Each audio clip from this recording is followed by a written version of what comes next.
Think there is a common thread.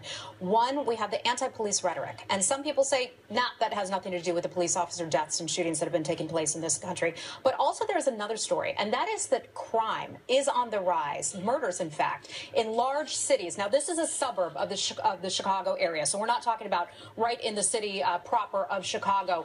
But do you see a common thread in these stories, in a sense?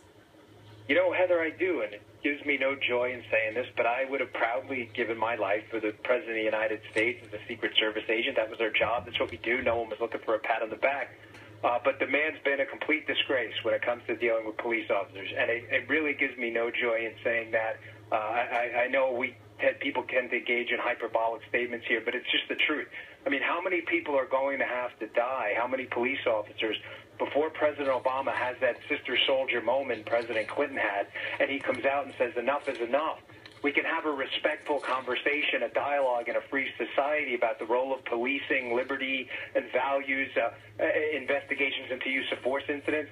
But once people cross the line, start marching on a state fair in Minnesota, screaming pigs in a blanket, fry them like bacon, where's the President of the United States here? We do need to say something, and lots of law enforcement officers across the country are saying that we as the American public need to stand up and support our law enforcement officers. The President of the United States has said something along the lines of this kind of activity is a complete disgrace. I don't have the direct quote in front of me, but Dan Bongino, thank you so much for your service to our country and your perspective today. Dan, thank you.